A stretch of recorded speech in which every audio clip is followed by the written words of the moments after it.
This meeting is being recorded.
Bonjour, mesdames et messieurs, bienvenue à ce webinaire sur la digitalisation des PME. On attend juste avec votre temps en train de se joindre à nous, et on va démarrer dans quelques minutes, 2-3 minutes, je pense, et on démarre. Merci.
Bonjour, je pense, chers dirigeants et représentants de PME, bienvenue à ce débat, ce webinaire Transformation digitale des PME.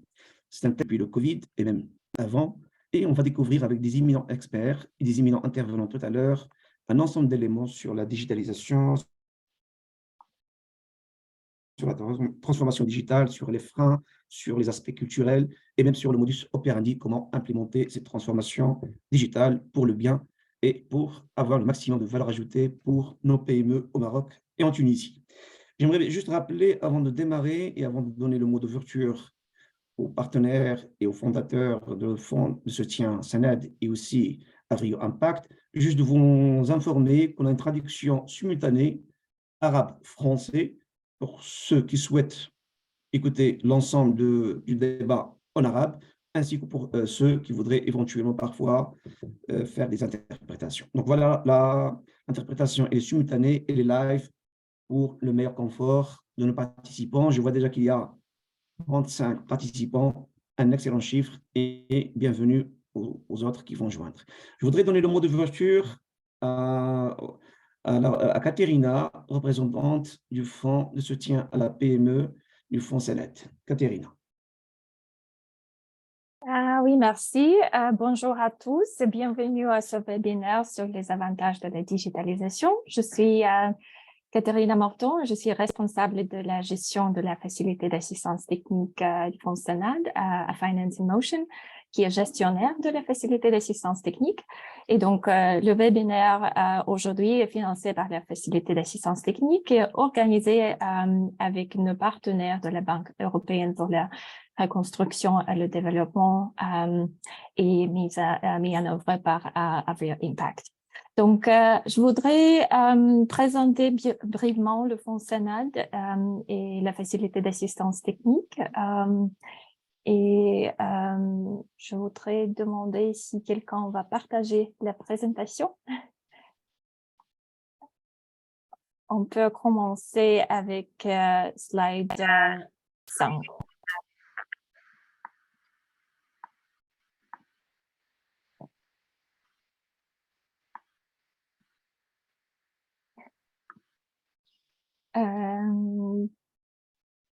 D'accord, donc avec slide 5.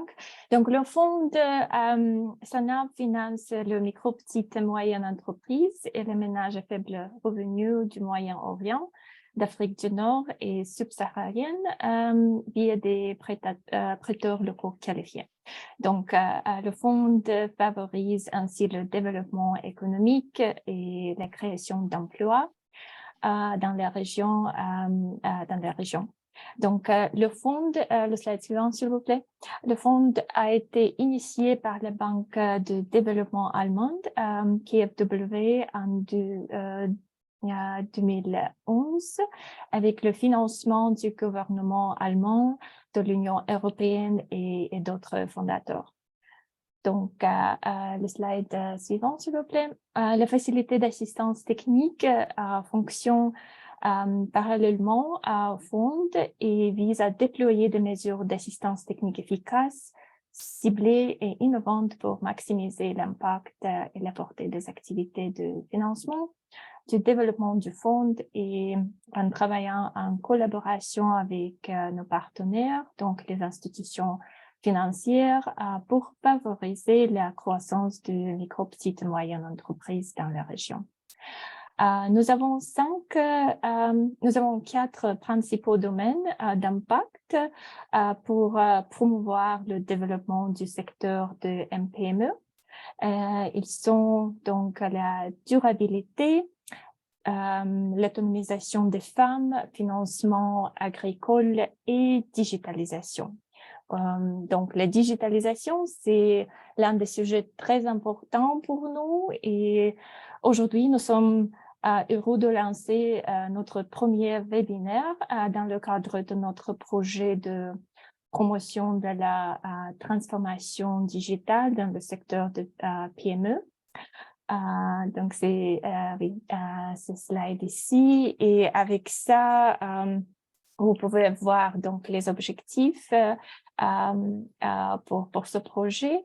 En général, 12 webinaires seront organisés cette année dans les pays de la région MENA. Et maintenant, oui, je voudrais passer la parole au modérateur et j'espère que vous trouverez donc le webinaire utile. Merci beaucoup. Merci Katerina et merci pour le soutien du Fonds Sanad. Je donne aussi le mot d'ouverture à Aramé au nom de Avrio Impact, le cabinet de conseil chargé de l'implémentation de cette série de webinaires. Aram. Bonjour à tous. En fait, j'ai convenu avec Aram Rachid que je pourrais être là, Rana Arun Kumar. Je suis ravie d'être là aujourd'hui en tant que cofondatrice et directrice générale d'Avrio Impact, un cabinet qu'on a commencé il y a 5 ans et qui focalise pour le développement et l'inclusion et accès au marché en fait aux populations desservies ou les populations qui sont très prioritaires pour l'économie comme les PME. Dans la région MNA et avec la digitalisation. Donc aujourd'hui, lancer cette série de webinaires avec le Fonds Sanad est un grand plaisir pour nous. Le Fonds Sanad, comme Katrina a expliqué, a aussi une académie de l'entrepreneuriat. Donc c'est un sujet très important pour eux. Et plus précisément de regarder la transformation numérique des PME. Et comme elle a dit, dans la région MENA, on mène une série de webinaires dans plusieurs pays. Et aujourd'hui, on lance plus précisément en Tunisie et au Maroc. Et je tiens aussi à remercier la BERD, la Banque européenne de reconstruction et développement, pour leur partenariat dans la sensibilisation et leur soutien pour mobiliser les PME dans la région. Cet événement, à titre complètement gratuit, a couru plusieurs phases. En tant qu'Avrio Impact, nous, on a chargé à vraiment comprendre le besoin des PME et comprendre en quoi on pourrait enrichir votre besoin en termes de connaître mieux sur la digitalisation, connaître comment les outils de digitalisation numérique peuvent vous aider dans votre quotidien. Et on a mené une étude auprès de quelques PME, un sondage, qui nous a permis d'identifier certaines thématiques. Le premier aujourd'hui, c'est une introduction à la digitalisation. Et on va aussi dérouler 2 autres sujets pour la région, le marketing numérique, qui se tiendra le 20 juin, et le e-commerce, un sujet aussi très important qui se tiendra le 4 juillet. Donc, vraiment, l'objectif de cette série de webinaires, c'est de présenter l'importance du numérique. On sait tous que nos marchés se digitalisent de plus en plus. Et comment est-ce que vous, en tant que PME, peuvent tirer profit de toute cette évolution et connaître davantage des outils qui sont disponibles à vous par des témoignages, par des présentations au cours de ces séries, pour vous permettre de mieux appréhender ces sujets-là pour votre entreprise. Nous espérons que vous trouvez cette série intéressante. N'hésitez pas à parler autour de vous.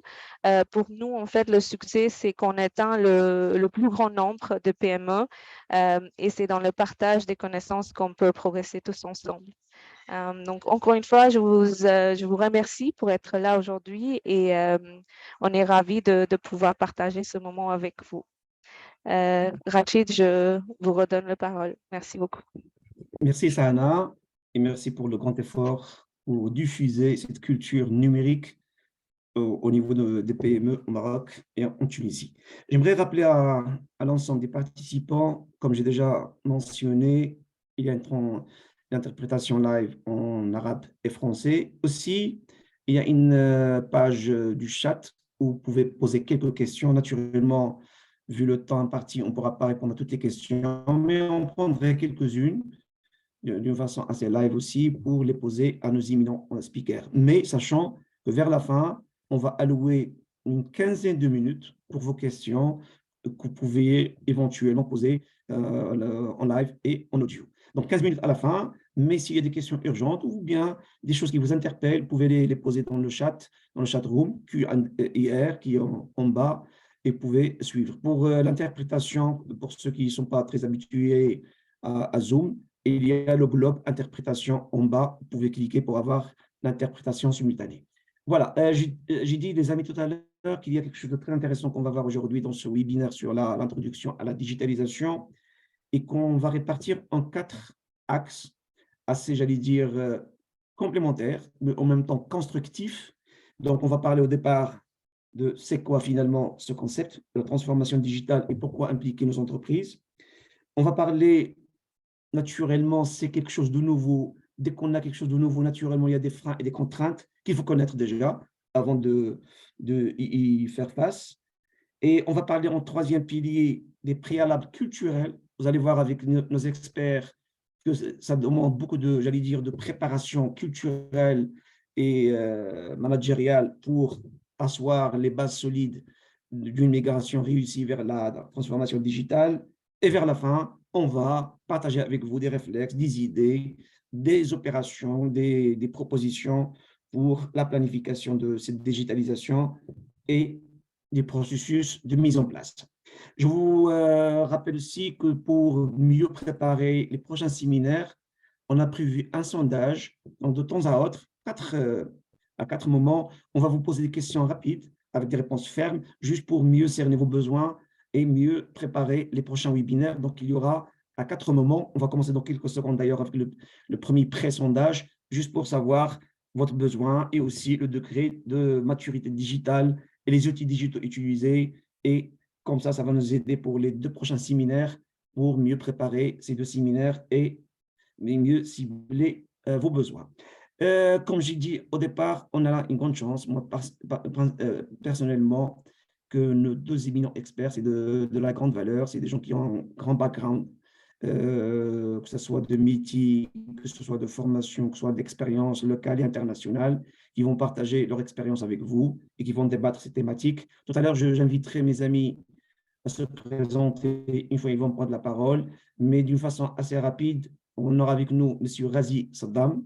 C'est un consultant en management international et transformation digitale. Il a travaillé sur plusieurs projets internationaux, notamment avec l'Union européenne, la GIZ et autres, et d'une façon assez particulière, toujours en transformation digitale. On aura aussi le plaisir d'avoir Akram Haddad, plus de 20 ans d'expérience dans le développement humain et économique. Il a déjà fondé une structure de conseil ainsi qu'un incubateur et accélérateur. Et il a travaillé dans plein de domaines, notamment l'entrepreneuriat, la stratégie, avec pas mal d'agences des Nations Unies, avec la BIRD elle-même, avec la Banque mondiale, FAO et d'autres. Donc, c'est des expériences extrêmement riches, extrêmement complémentaires que nos 2 éminents experts vont partager avec vous et avec grand plaisir de recevoir des questions de temps à autre pour répondre de temps à autre. Donc, voilà le schéma global. Ça va être passionnant, ça va être du grand plaisir. On va apprendre beaucoup de choses, mais en même temps, dans la bonne humeur et dans le grand plaisir, afin que chaque entreprise participante puisse amorcer ou améliorer, c'est là déjà amorcé, son processus de transformation digitale. Avant de donner la parole au départ à M. Razi Saddam pour nous parler d'une façon introductive, c'est quoi la transformation digitale et pourquoi impliquer l'entreprise. Il y a un premier pré-sondage. Aram, est-ce qu'on peut l'afficher?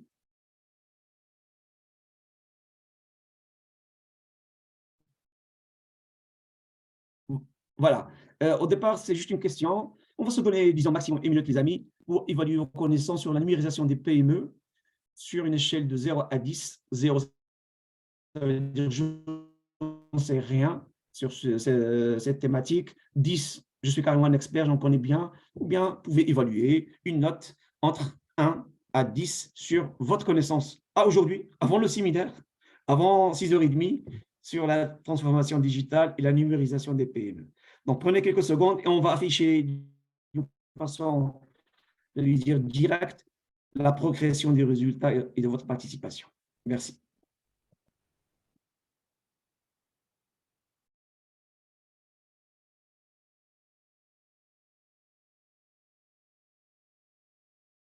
Donc, Aram, Farida, s'il y a une progression, on peut l'afficher d'ores et déjà.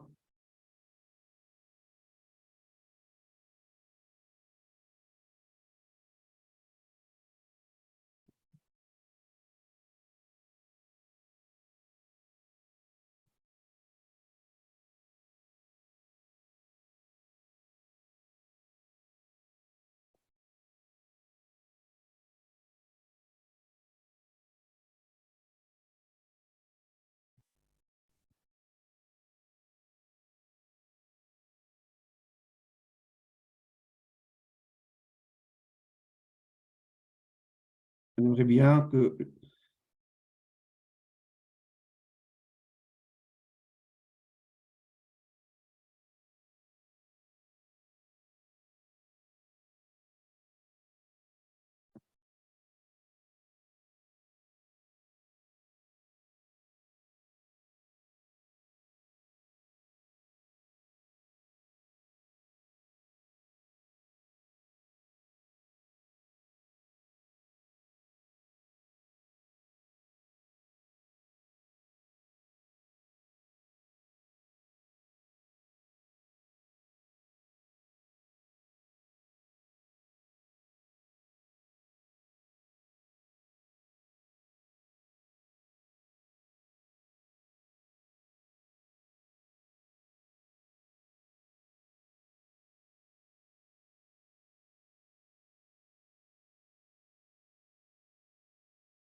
OK, donc, juste le digital, vous voyez, il y a toujours des aléas qu'il faut gérer. Donc, les résultats, nos équipes sont en train de les voir. Donc, tout à l'heure, on va vous annoncer la progression en même temps, j'allais dire, le trend, là où il y a la majorité des réponses, d'une façon assez light. Donc, voilà, les amis, donc merci pour y avoir participé. Il y a une deuxième question sur le pays. Est-ce que vous êtes une PME basée en Tunisie, au Maroc? Sinon, on va afficher cette question tout à l'heure s'il y a un petit couac sur le plan technique. Le digital, c'est ça. Oui, c'est un grand plaisir, mais il faut s'attendre parfois à quelques petits problèmes à gérer sur le plan digital. Donc, on va commencer dans ce cas-là avec grand plaisir, nos amis. On va écouter nos éminents experts que j'invite premièrement à se présenter d'une façon plus détaillée que ce que j'ai fait et à parler de leur axe. Et on va commencer avec Razi Saddam. Il va nous parler d'une façon introductive, c'est quoi la transformation digitale et pourquoi impliquer mon entreprise, moi qui est basé au Maroc ou en Tunisie. Razi. Merci beaucoup. Merci Sélachid. Merci à toute l'équipe pour l'invitation. Donc, pour me présenter très rapidement, mon nom c'est Razi Saddam. Essentiellement, ce que je fais, c'est du conseil en management organisationnel et en transformation digitale. Donc, essentiellement, je travaille beaucoup avec les startups et en même temps avec les PME et les corpos et même l'État, en fait, sur certaines initiatives en vue de créer des transformations digitales.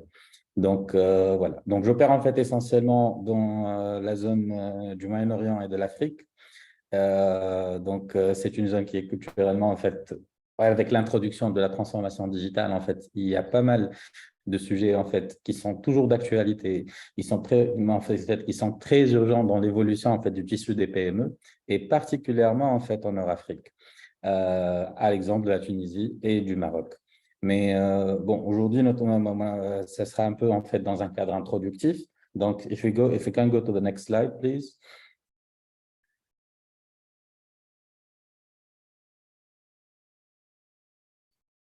OK. Donc, pour commencer très rapidement, je pense que vous avez rencontré certainement en fait 3 termes que vous avez entendus en fait très fréquemment. La numérisation, en anglais, the digitization, la digitalisation et la transformation digitale. Et je trouvais pertinent à un certain moment en fait un peu de délimiter un peu le champ entre les 3 termes, dans le sens où la numérisation en fait revient à une définition très basique de la conversion de l'information sous format qu'on appelle analogique en format numérique.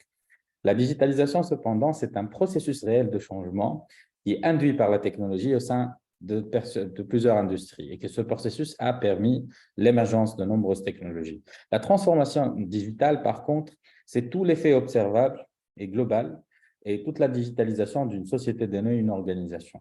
Je commence un peu à mettre cette limite-là pour déjà qu'on s'aligne sur une définition primaire.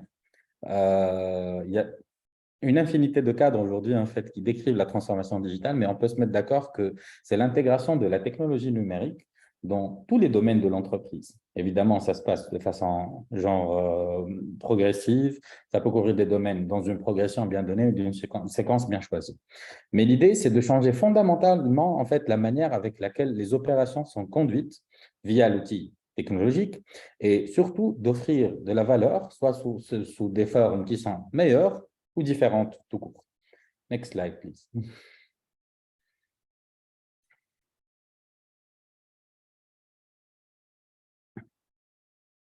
Je pose la question, pourquoi? Moi, je pense que c'est la question la plus importante en fait, dans un contexte d'entreprendre en fait, ce genre de transformation digitale. Et je reprends en même temps en fait 4 zones d'impact où la transformation digitale impacte directement en fait tout type d'entreprise d'ailleurs. Le premier point, c'est l'utilisation des données, dans le sens qu'aujourd'hui, certainement vous avez entendu le terme Big Data. Et la technologie aujourd'hui nous permet de traiter un volume très important d'informations en vue de pouvoir en fait mieux décider grâce à plus d'informations et surtout en fait même de trianguler des modèles afin de prédire en fait certaines tendances ou certains comportements. Sur le volet client, déjà on parle que le client en fait devient au cœur de la décision. Aujourd'hui, la digitalisation ou la transformation digitale permet surtout en fait de gagner le maximum de données du client. On revient encore à l'utilisation des données, mais qui permettent en même temps en fait d'enrichir l'expérience client à travers l'outil technologique et surtout en fait de fournir de nouveaux services et ou à la limite plus de personnalisation. Ceci étant dit, ça c'est la facette commerciale un peu externe à l'organisation. Si on revient un peu au volet interne, réellement, il y a plusieurs tâches en fait dans chaque structure qui sont pénibles et qui sont répétitives. Rien que le phénomène de l'automatisation permet déjà d'éliminer le temps que ces tâches consomment. Et ce qui permet en fait, après, de générer des processus qui sont beaucoup plus efficaces. Ceci implique évidemment qu'avec l'apprentissage de nouvelles technologies, ceci peut affecter en fait vos ressources humaines, vos équipes, en termes en fait d'ouverture au changement déjà, et de favoriser en fait l'innovation et les comportements d'innovation au sein de ces organisations, au vu en fait qu'ils sont disposés à apprendre et à expérimenter en continu. Next.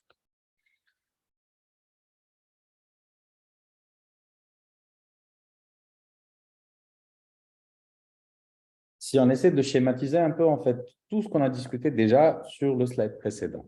Déjà, sur ce schéma logique, rien qu'on collecte mieux les données, ça nous permet déjà au niveau des clients de mieux les comprendre et par conséquent offrir une meilleure expérience. Sur la partie des opérations, certainement ça peut nous permettre de rationaliser, de gérer mieux nos ressources. Sur la partie ressources humaines, généralement, l'utilisation de la data permet surtout d'améliorer les collaborations et améliorer la productivité en conséquence.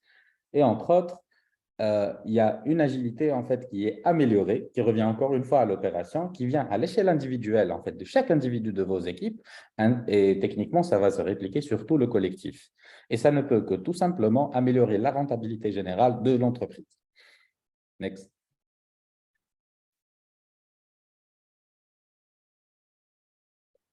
Si on prend vraiment un exemple très familier, une boutique de vêtements, une petite chaîne de magasins de vêtements, qui essaie en fait aujourd'hui de lancer une transformation digitale.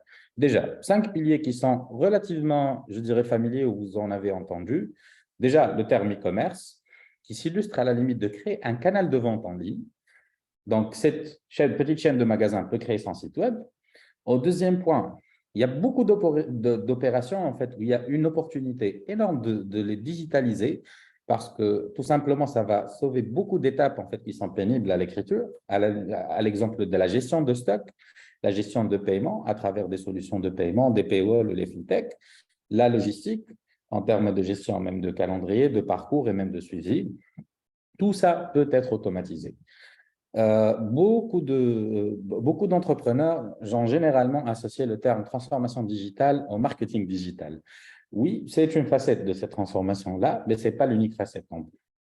Mais techniquement, si on veut parler de ça, déjà le marketing via le numérique, ça passe aujourd'hui par les médias sociaux, par le SEO, le marketing par courriel. Il y a énormément de techniques qui viennent après.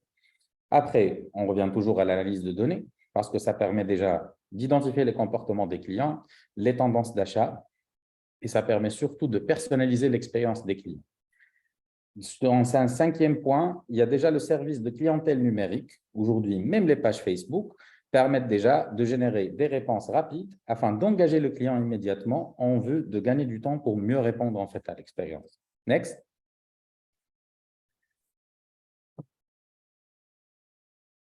Je prendrai un cadre en fait relativement d'une grande entreprise, mais je vais vous expliquer un peu pourquoi.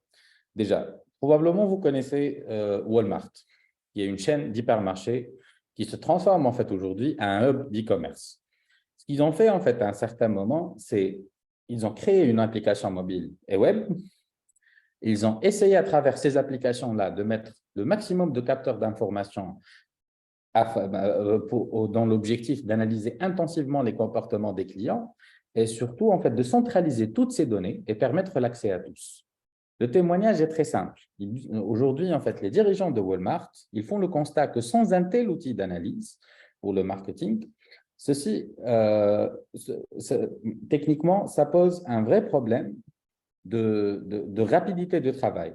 Et à un certain moment, au vu que de la taille de l'organisation, recourir à ces solutions, ça a permis en fait que les équipes deviennent agiles malgré la taille énorme. Et ceci, en fait, vient un peu de jeter un clin d'œil parce qu'en fait, l'opportunité et l'avantage pour les PME aujourd'hui, qu'à cette taille-là et avec la digitalisation, on peut aller en fait beaucoup plus rapidement parce que tout simplement, on peut faire profit de beaucoup d'optimisation et d'avantages dans ce sens. Du coup, juste pour vous faire un clin d'œil par rapport disons, au résultat de cette transformation à la création de ces apps et le data center, donc on s'est trouvé déjà en premier lieu avec un nouveau service, le Same Day Pickup, qui est tout simplement le résultat d'une optimisation du process de la commande à l'action de l'achat, où les clients peuvent tout simplement récupérer sur site, la commande via mobile, et surtout, en fait, c'est une expérience qu'ils ont continué à optimiser petit à petit. Ils ont même introduit le Buy Now, Pay Later, ce qui veut dire vous achetez maintenant, vous payez après. Et ceci ne passe pas nécessairement par des modalités bancaires, mais c'est du profiling de clients et du niveau de fidélité. Et même à l'échelle interne, il y avait déjà le Marketing Center qui permettait de tout agent de Walmart de connaître les données par rapport à un client en vue, en fait, d'améliorer une interaction bien donnée.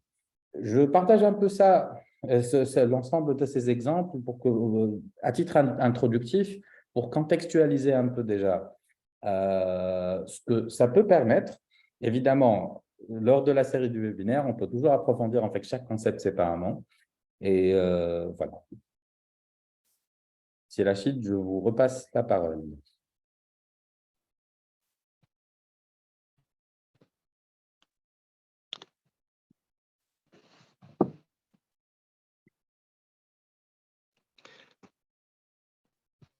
Bonjour, est-ce que tout le monde m'entend ici?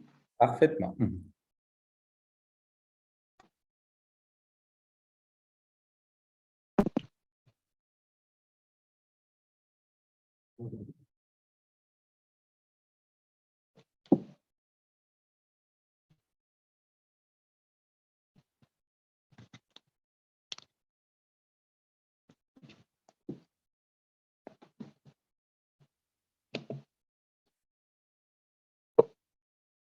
Allô?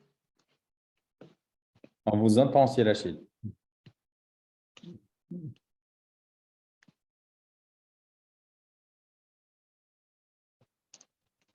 Donc voilà, merci Razi.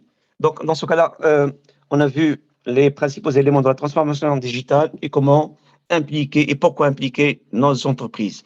Merci beaucoup. Il y a un sondage qu'on voudrait juste passer vite aussi pour voir le degré de transformation digitale et de maturité digitale. Donc, est-ce qu'on peut l'afficher, Aram?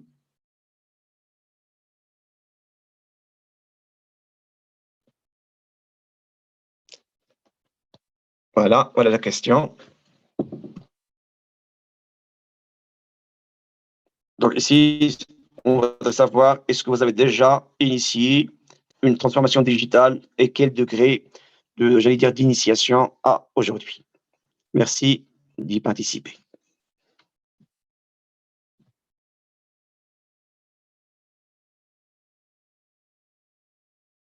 Donc la première réponse, non, pas encore. J'ai pas encore initié. Sinon, c'est une réflexion en cours ou bien un déploiement en cours. On a dépassé le stade de réflexion, c'est plutôt le déploiement. Le déploiement, sinon, oui, plusieurs fonctions de l'entreprise sont déjà digitalisées. Donc, le temps que tout le monde puisse participer, j'aimerais juste partager quelques chiffres d'une étude récente qui a été lancée au Maroc par l'OSIM. L'OSIM, c'est l'Association des utilisateurs du système d'information. Une enquête qui a montré que 80% des entreprises PME, je parle PME, ils ont déjà amorcé un processus au moins partiel de transformation digitale, notamment en mettant en place des processus digitalisés ou à la limite, ils ont déjà enclenché le processus. Cependant, l'enquête révèle qu'on se focalise à plus que 62% aujourd'hui, juste sur deux aspects classiques, si j'ose dire, qui sont les sites web et la présence dans les réseaux sociaux via des pages Facebook, Instagram et autres. Mais comme vous savez, la transformation digitale, il touche plusieurs axes, notamment la data, notamment la présence en cloud, notamment le fait d'avoir des applications, mais surtout le fait d'avoir une bonne gestion de la relation client via les CRM, les ERP. Donc, Aujourd'hui, la réflexion, surtout après Covid, elle a été très bien amorcée dans nos pays, Maroc, Tunisie, mais déjà, on est au balbutiement avec une transformation, entre guillemets, encore timide. Donc, on espère que cette transformation puisse s'accélérer parce que finalement, le business de demain, le client de demain, il sera principalement digital. Voilà. Donc, si on peut avoir tous les résultats, sinon on avance pour écouter Akram pour le deuxième axe.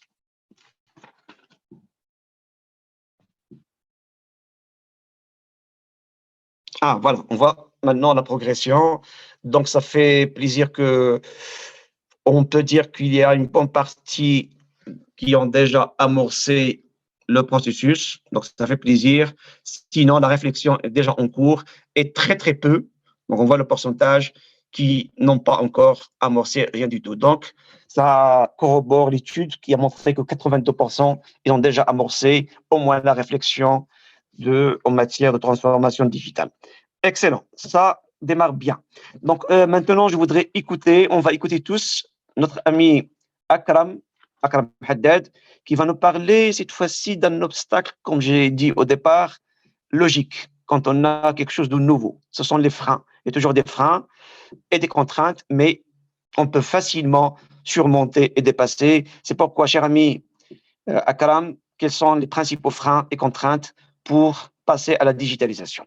Akram, merci. Merci Rachid. Alors, une remarque, quelque chose qui a accéléré beaucoup la transformation digitale, c'était le Covid. Et on en reviendra après. Et pour entamer les freins, moi je dirais que pour comprendre, pour résoudre un problème, il faut bien le définir. Et si on veut décortiquer la question de la transformation digitale, moi je dirais que la transformation digitale ne se réduit pas aux outils. Elle concerne les hommes, les femmes, les entrepreneurs, entrepreneuses, les organisations, leurs habitudes, leur mode de fonctionnement et essentiellement la culture de l'entreprise et de l'entrepreneur. La transformation digitale, pour moi essentiellement, c'est un phénomène plus sociologique que technologique. Et pour comprendre ce phénomène sociologique, j'aimerais attirer votre attention. Est-ce que vous avez une idée quel est le poids des petites et micro-entreprises dans le tissu économique tunisien et marocain? Parfois, quand je le dis, c'est un peu choquant, mais à peu près entre 95% à 97% de ces entreprises, c'est des entreprises, des micro et petites entreprises, c'est-à-dire c'est des entreprises de moins de 5 personnes. À hauteur de 88% à 90%, c'est des entreprises de 1 à 2%. Et ceci fait émerger quelques défis qui sont pas essentiellement, disons, propres aux micro-petites entreprises, mais qui sont plus exacerbés pour les petites et micro-entreprises.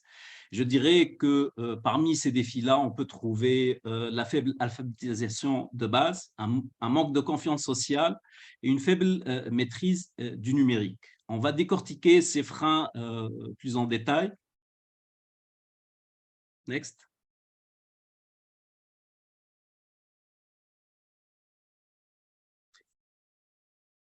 Alors, il y a des contraintes absolument en termes de ressources financières et humaines pour l'intégration des nouvelles technologies. Et je retourne toujours à que ce genre de problème est le plus exacerbé pour les petites et micro-entreprises.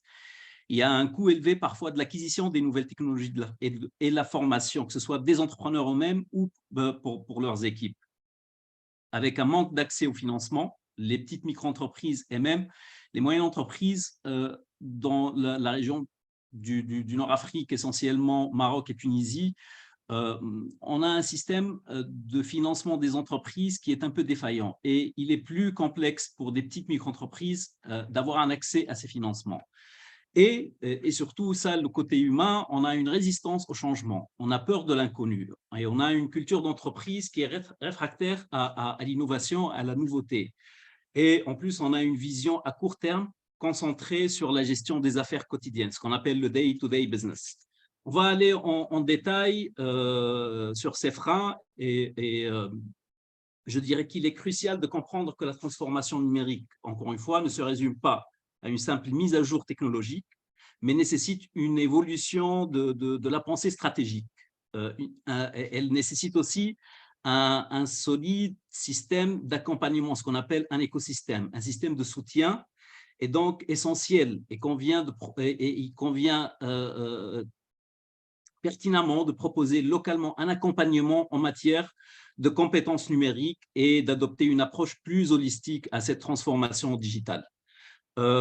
Cette transformation, elle nécessite une confiance, une curiosité, une adaptabilité, une capacité de définition ainsi que de résolution des problèmes. Et ça nécessite aussi de l'expérimentation. Et l'expérimentation, c'est sortir de sa zone de confort, de tester des choses et aussi d'aller vers ce qu'on appelle de la co-création avec l'utilisateur et de faire une approche d'itération, c'est-à-dire de tester avec le client, voir ce qui marche avec le client, s'il y a une acceptation de continuer à bâtir cette transformation en vue des besoins des clients, et il y a une orientation client. S'il n'y a pas une adhésion des clients, c'est-à-dire de revoir la configuration de cette transformation, de pivoter, de réutiliser ces ressources d'une autre manière, de manière à répondre à ces besoins émergents des clients. Je dirais, je reviens toujours à l'aspect humain de la transformation. Il y a parfois un manque d'implication des entrepreneurs et des dirigeants. Ce manque d'implication, c'est un manque d'acculturation, c'est-à-dire que les dirigeants, les entrepreneurs se sentent seuls, parfois isolés, parfois ils ont un niveau limité de culture numérique au niveau entreprise, malgré qu'ils peuvent aussi l'utiliser au niveau quotidien, au niveau personnel, etc. Mais ça reste un frein psychologique au niveau du business parce qu'on fait un business comme on l'a toujours fait et on est bien dans cette zone de confort, alors on ne veut pas s'aventurer vers l'inconnu. Et c'est toujours très difficile de sortir de sa zone de confort. La transformation digitale bouleverse les anciennes méthodes sur lesquelles repose l'entreprise. Et ces bonnes vieilles méthodes sont une zone de confort pour l'entrepreneur. Elle continue peut-être à fonctionner d'une certaine manière, mais ceci occulte le potentiel de développement qu'une entreprise peut profiter derrière cette transformation digitale. Et ceci nous ramène à la pensée, ce que j'appelle une pensée à court terme. La plupart des entreprises n'ont vu que le court terme, c'est-à-dire c'est plus facile de se focaliser sur le temps court que sur le temps long, c'est-à-dire on réalise des choses et des impacts qu'on peut voir à court terme. Mais disons que ceci nous mène aussi à la difficulté du day-to-day business, c'est-à-dire les micro-entreprises sont plongées dans le quotidien et n'arrivent pas disons, à avoir une portée stratégique de leurs activités, de comment achever un growth ou un développement.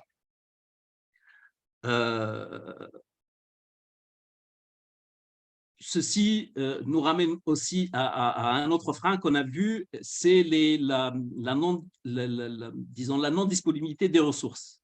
Comme on a dit, essentiellement des ressources humaines. Parfois, quand on parle de micro-petites entreprises, on a vu qu'ils sont parfois tout seuls, c'est-à-dire il n'y a pas une équipe derrière, ils n'ont pas les moyens de s'offrir des bureaux de consulting ou des consultants pour les accompagner. Alors, et c'est un problème de ne pas se faire accompagner, surtout qu'il y a ce besoin d'accompagnement. Mais après, on verra quand on abordera la deuxième partie, plutôt la troisième partie des solutions, de comment on peut avoir des alternatives et quelles solutions on peut aborder, même si on est à court de ressources, que ce soit humaines ou ressources, disons, financières. Il y a aussi le poids de l'organisation, la mutation digitale.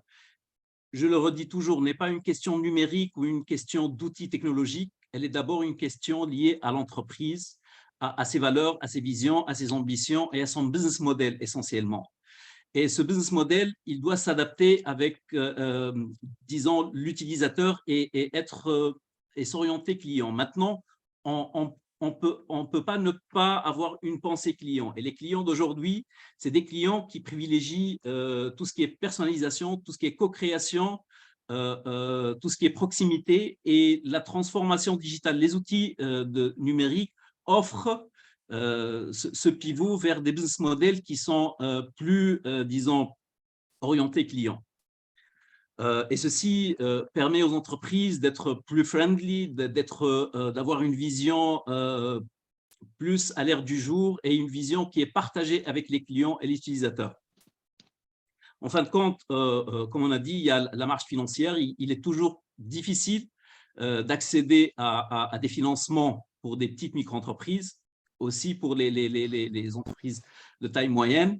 Et ceci freine l'acquisition de nouveaux, disons, outils numériques ou matériel numérique, ou la formation, que ce soit des entrepreneurs, des cadres ou des équipes qui sont dans ces entreprises, qui ont envie d'entamer cette transformation numérique ou digitale, mais qui n'ont pas les moyens de le faire. On verra dans la partie finale, après le passage qu'on va voir maintenant, quelles sont les alternatives et quelles sont les solutions qu'on peut proposer pour pallier à ces freins et ces obstacles. Merci Rachid.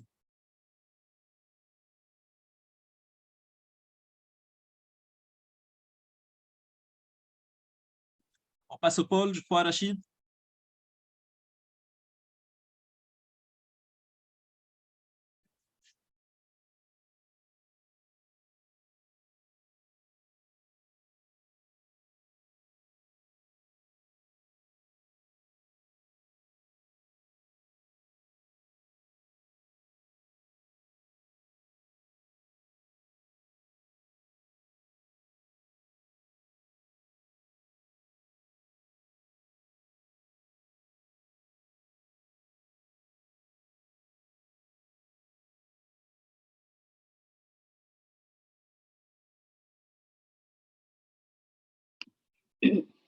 Bonjour à tous. Alors, nous avons le sondage qui vous présente les questions sur les obstacles. Quels sont les obstacles que vous rencontriez ou que vous avez déjà rencontrés pour la transformation digitale au sein de votre entreprise? Est-ce qu'il s'agit de manque de ressources financières, d'un faible engagement du top management, de la résistance au changement, notamment des ressources humaines, du manque de vision, du manque de feuille de route, ou bien quelque chose que vous ne sauriez encore définir? Je redonne la parole à Rachid. Oui, Aram, désolé, il y avait un petit problème de digital, mais je pense que maintenant, ma voix, elle arrive. Donc voilà, on attend la réponse à ce petit sondage avant de passer au troisième axe de notre débat. Et comme j'ai dit au départ, on va finir par une interaction avec tous les participants pendant 15 minutes pour répondre à toutes vos questions, mesdames et messieurs. Donc voilà, on va voir ce sondage sur les obstacles et on va voir tout à l'heure la progression. Voilà, donc on voit que le principal obstacle, c'est le premier. Donc, finalement, ça rejoint le fait qu'il y a un problème de ressources humaines qui, en fait, ici je suis sûr que les participants, ils ne visent pas le fait qu'il n'y a pas de la technicité, mais parfois il y a un manque de ressources en matière de préparation culturelle pour amorcer ce virage vers la digitalisation. Et ça touche finalement tous les niveaux de management, que ce soit le middle management, le top management, et parfois, c'est le plus difficile, comment implémenter j'allais dire, au niveau de toute la force entrepreneuriale et des salariés de l'entreprise impliqués et implémenter ces transformations digitales. Et parce que justement, il y a un frein et il y a des freins culturels, ça me rappelle l'étude que j'ai annoncée dès le départ, l'étude de l'OSIM au Maroc. Il a montré justement que le principal frein pour les entreprises marocaines, et j'imagine que c'est quasiment la même chose pour nos amis tunisiens parce que c'est deux économies similaires, presque similaires, donc c'est les freins culturels qui arrivent en première position avec 21%. Et Par exemple, tout ce qui manque de vision, c'est à peine 14%. Le manque d'engagement de top management, il vient en troisième position. Mais cette notion de ressources, de mobilisation des ressources humaines, c'est l'élément essentiel. Merci beaucoup. Et parce que ce frein culturel, c'est un élément essentiel qu'il faut connaître, et après, il faut dépasser, que j'inviterai mon ami Razi une deuxième fois, Razi Saddam, pour nous parler des préalables culturels qu'il faut avoir pour réussir cet amorçage vers la digitalisation de ma PME. Razi. Merci beaucoup, Rachid. Merci beaucoup, Akram, déjà, d'avoir partagé. Je pense, en fait, déjà, il y a beaucoup de points à retenir, mais essentiellement, j'aimerais bien reprendre 2 points déjà. Le premier point, c'est déjà, en premier lieu, de raisonner, en fait, en termes de clients, qu'on va reprendre, en fait, progressivement, mais ceci impacte, en fait, toute la démarche innovation. Donc, et je reprends ça comme un premier point déjà pour parler de la transformation digitale et l'innovation. Il y a une relation très étroite entre ces 2 concepts. Parce que pour favoriser l'adoption de nouvelles technologies, une organisation doit encourager déjà l'innovation.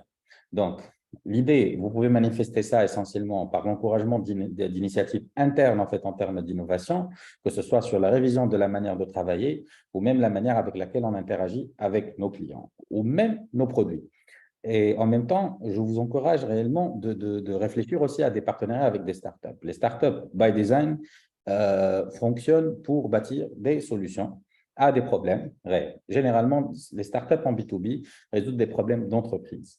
Et du coup, discuter avec ces startups-là, voir qu'ils sont en fait un peu dans votre secteur, dans votre industrie, peuvent augmenter réellement les chances de tomber sur l'outil ou la solution à un certain problème que vous avez déjà. Et en même temps, bien sûr, il y a d'autres entreprises technologiques qui construisent de ces mêmes solutions. Après, à l'échelle interne, encouragez les individus qui existent au sein de vos organisations, vos ressources humaines à proposer, peut être un atout énorme pour vous. Et ça, c'est un prédisposé culturel très important. Next slide.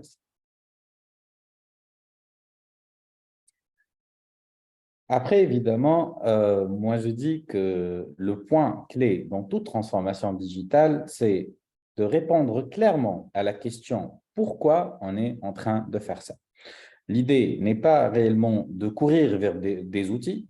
Ce n'est pas question de partager des recommandations par rapport à des outils de manière arbitraire, mais il faut commencer par répondre à la question « Pourquoi ?» C'est la question centrale qui donnera de la légitimité et qui donnera surtout une compréhension claire de pourquoi on est en train de faire ça, pourquoi c'est bénéfique pour la structure ou pour l'organisation et pour vos entreprises, évidemment. Et donc, ceci, après avoir répondu à cette question, l'idée, c'est aussi de dérouler toute une communication qui est claire et efficace au niveau de toute l'organisation. Parce qu'après, la logique top-down peut toujours faire fonctionner des choses, mais une communication efficace, un déroulement de communication clair, trouver à un certain moment vos champions au niveau de vos équipes de ce changement-là permettrait de légitimiser cette transformation digitale et surtout de la pérenniser. Vous n'allez pas vous trouver avec des outils dont vous n'avez pas besoin, des transformations que nécessairement ne sont pas pertinentes pour vos entreprises et techniquement, tout le monde sera aligné dans une seule direction. Et l'alignement de toute l'équipe est très important en fait pour pouvoir conduire une stratégie qui est claire et basée sur cette transformation-là. Next slide.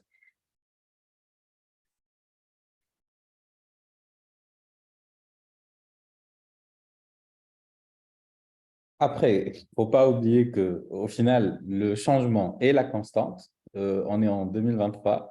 Akram a repris au début de son intervention un point très important aujourd'hui, que le changement brusque qui a relativement forcé la transformation digitale dans certains contextes, c'est le Covid. Le Covid est un parmi les plusieurs facteurs qui ont créé une sorte de disruption en fait dans l'environnement d'entreprise. Cependant, ce n'est pas le seul facteur. Il y a beaucoup de changements au niveau des technologies, des économies qui font que des fois, il faut juste suivre le rythme. Donc, le changement, c'est la constante aujourd'hui. Il n'y a pas un état où on est calme et soudainement, on va changer. Et du coup, l'idée, c'est de normaliser ces changements au sein de la structure via cette communication dont on a discuté. Et aussi, c'est une question de soutenir et de préparer vos équipes. Parce qu'en fait, à un certain moment, si vous conduisez, si on imagine un peu vos entreprises comme un bateau, à un certain moment, vous ne pouvez pas fonctionner avec la moitié de l'équipage qui n'est pas nécessairement prêt à une tempête ou quoi que ce soit. Et l'idée, à un certain moment, c'est que tout le monde soit au même niveau d'information et même au même niveau de capacité. Un dernier point, c'est surtout contextualiser cette transition-là. Yes, thank you. Donc, pour contextualiser cette transition, l'idée, c'est simple. Je pense que la transformation digitale peut être exécutée à un certain moment d'une manière séquentielle, où on définit dans le temps l'action de changer, le projet de changement, là où on commence, là où on finit, l'estimation de l'output qu'on veut avoir, et surtout que dans quel domaine de l'entreprise. Comme ça, le contexte est clair, les changements sont clairs, et à une date donnée, on comprend très bien, en fait, on va sortir avec quoi de cette transformation. Next. Après, au sein de vos équipes, l'idée, c'est de favoriser un peu l'ouverture. C'est une question d'ouverture, en fait, au feedback, à de nouvelles idées, et d'encourager, en fait, la collaboration parce que ça va générer surtout, en fait, des éléments d'analyse et de feedback qui sont très pertinents au sein de l'organisation, soit-il pour le fonctionnement interne ou même pour l'interaction avec les clients. Et aussi, il faut étudier surtout ce qu'on appelle les interactions interdomaines / interdépartements, parce que réellement, la collaboration se manifeste entre le travail, entre les équipes et les départements en même temps. Ceci aura une conséquence surtout sur l'agilité de l'organisation. Donc, du coup, à chaque individu et à l'échelle collective, il faut voir que l'adaptation rapide aux situations changeantes est un élément très important qui va permettre surtout de penser à une prédisposition qui est orientée à l'optimisation. Donc, il faut chercher activement comment optimiser le travail et les processus et même l'expérience client. Et comme ça, les solutions techniques peuvent arriver à votre soutien pour concrétiser ces optimisations. Next. Évidemment, je reprends un peu ce qu'a dit Akram et encore une fois, for your business, sans client, techniquement, vous n'existez pas en tant qu'entreprise. Et donc, c'est très important d'orienter la réflexion des clients au cœur de vos priorités, surtout dans une stratégie de changement de cette envergure, parce que réellement, la transformation digitale et l'outil technologique aujourd'hui présentent beaucoup d'opportunités pour améliorer la conception de produits, la manière avec laquelle vous servez vos clients, que ce soit au moment de la transaction, même après, au niveau du marketing et surtout sur tous les aspects. Même toute l'expérience de l'interaction avec vos clients peut changer à travers cette technologie. Et du coup, la transformation digitale ici doit être réfléchie aussi pour mieux servir vos clients en fournissant vos produits ou vos services. Next.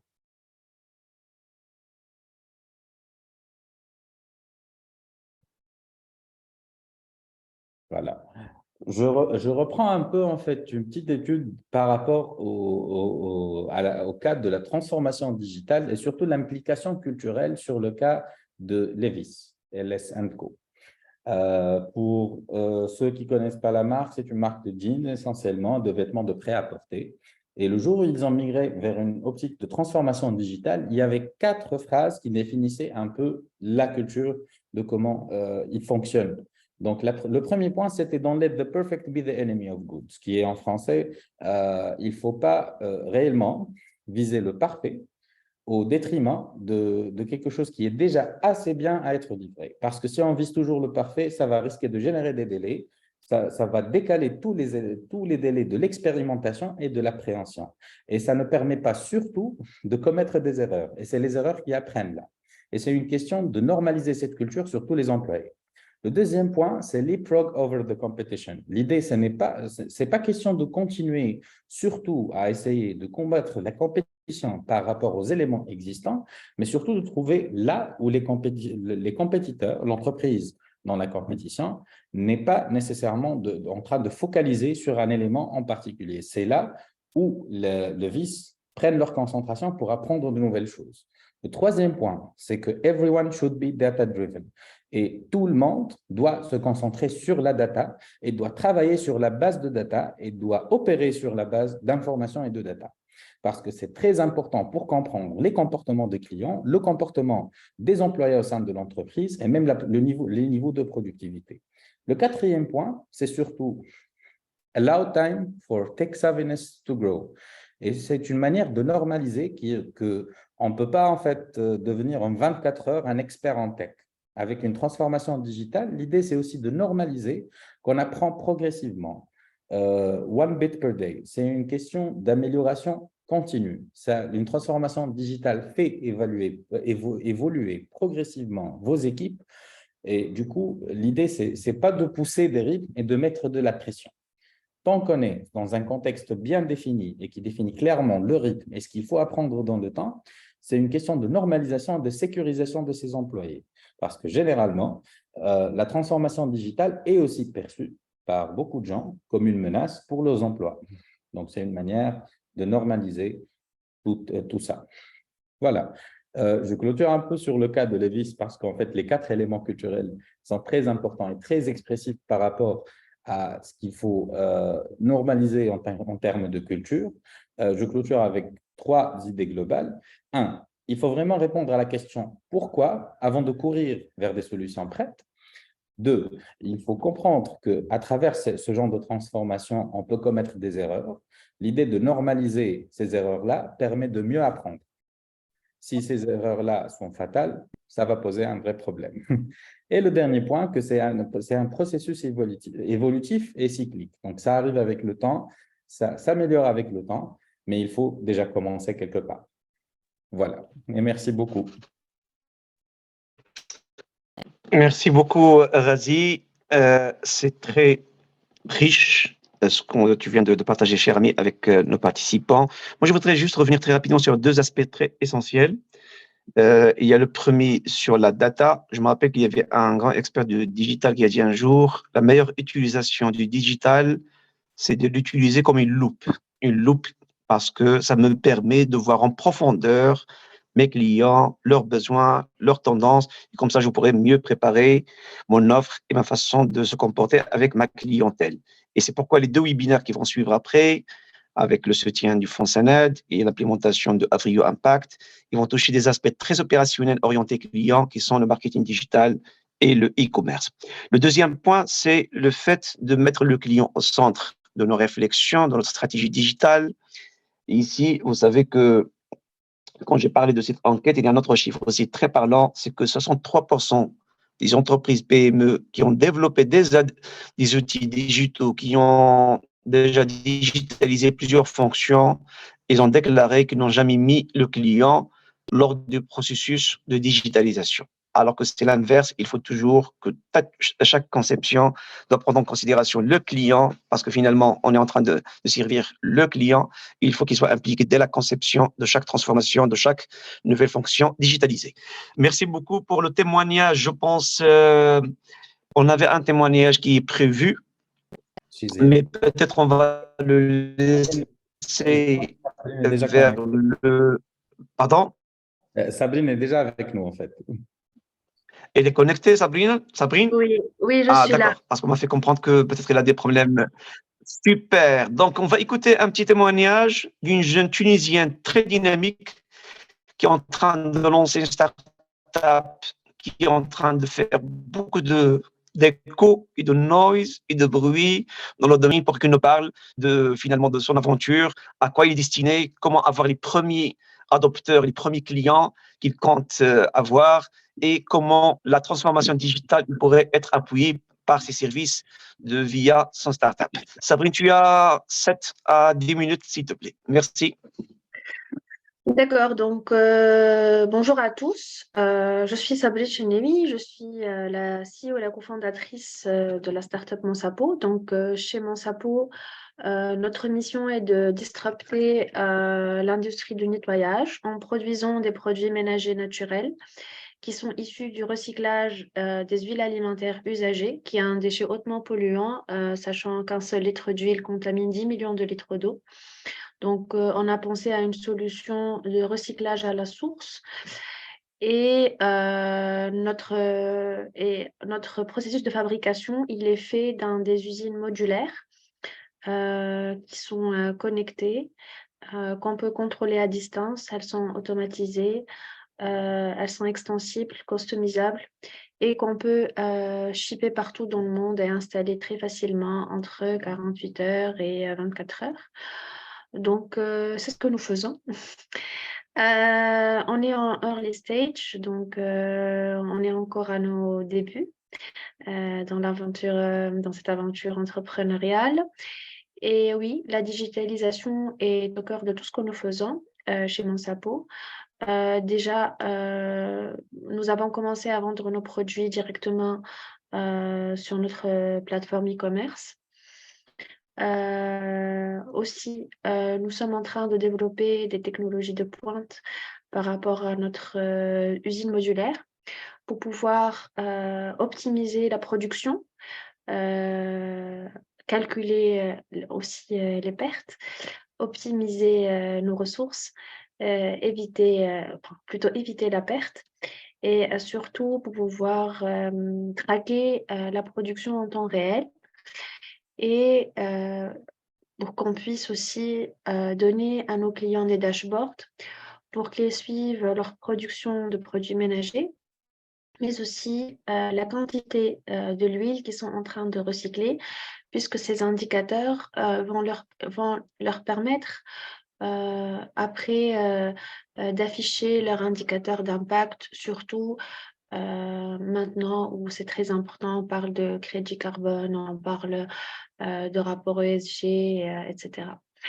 Donc, je ne sais pas si vous avez des questions par rapport à ce que je dis, comme ça, on fait ça Bah, une d'un... première question, quel est le segment de la clientèle D'accord. ou bien le Donc, secteur, j'allais dire, d'activité industrielle que vous comptez le plus d'accord. Donc, pour l'instant, nous sommes en train de vendre nos produits via notre plateforme au B2B, donc aux consommateurs, et via aussi les points de vente de distribution partenaires. Et on est aussi en train de vendre au B2B, donc on vend au B2B pour les aider à consolider leur stratégie qui vise à être dans une mouvance plus éco-responsable et plus green. Et on les aide aussi à former les agents de nettoyage à des habitudes de consommation plus écologiques. Et ils montrent aussi à leurs employés qu'ils prennent soin de leur santé, etc. Et ils prennent soin de l'environnement aussi, de la pollution. Donc ça, c'est ce que nous faisons actuellement. À terme, on vise à viser des hôtels, des chaînes hôtelières, des chaînes de restauration qui vont installer les machines un peu partout pour pouvoir recycler leurs huiles de cuisson usagées et obtenir des produits ménagers naturels. Pas que cela, mais aussi par rapport, on veut aussi collaborer avec les NGO qui peuvent aussi avoir recours à notre unité pour qu'ils puissent donner aux populations vulnérables des produits ménagers, surtout dans des endroits où il y a l'huile de cuisson, il y a une matière première abondante et ils ne savent pas vraiment ce qu'ils peuvent en faire. Donc, voilà.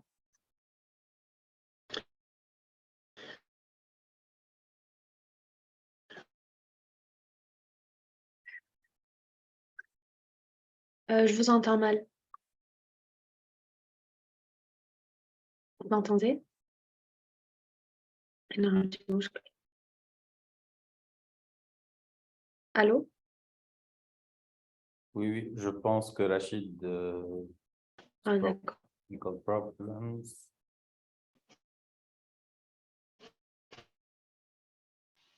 carburant. Est-ce que vous confirmez que aussi parmi les utilisations possibles, vous avez un problème de connexion, donc c'est pas grave. Cette expérience assez innovante. En fait, on ne vous entend pas très bien, monsieur.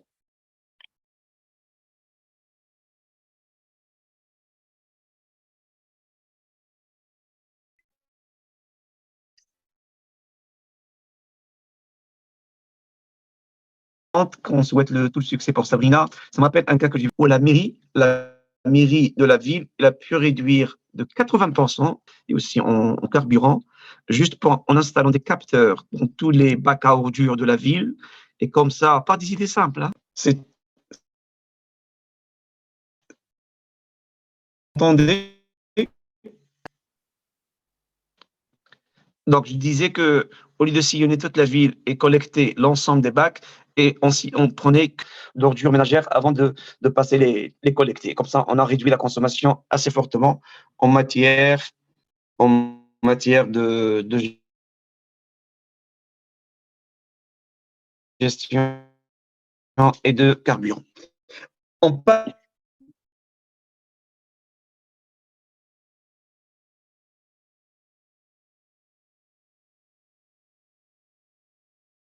merci. On passe Avec grand plaisir. à la dernière, enfin, merci. Merci.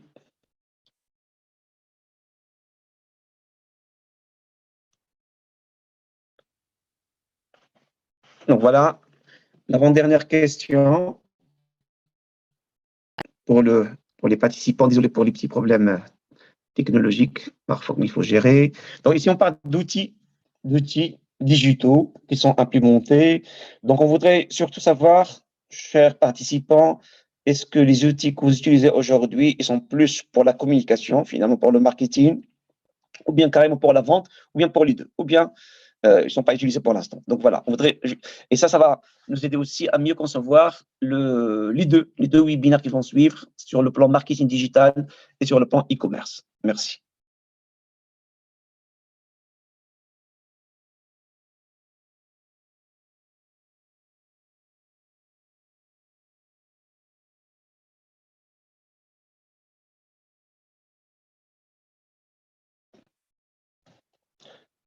Donc, j'espère que vous avez très bien noté l'agenda pour les prochains webinaires.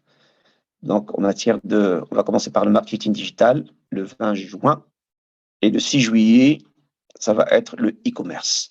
Donc, voilà. Donc, c'est principalement pour le marketing qu'il est utilisé, notamment la présence via les réseaux sociaux. Donc, c'est la principale, j'allais dire, utilisation.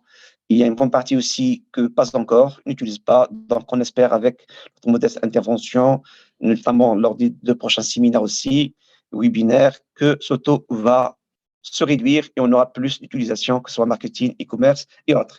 Merci, les amis. On va passer maintenant au dernier axe qui est très important. On voit avec Akram Mirazi, il y a une grande importance. On voit qu'il y a des freins qu'on peut lever, mais ils sont surmontables, qu'il y a des préalables culturels qu'il faut préparer. Maintenant, il faut profiter. Mais comment profiter? Il y a j'allais dire, une planification qu'il faut mettre en place d'ores et déjà. Il y a une organisation qu'il faut préparer et il y a un processus à mettre en place. C'est avec Akram qu'on va découvrir tout ça d'une façon très opérationnelle. Cher ami Akram, 5 minutes. Merci.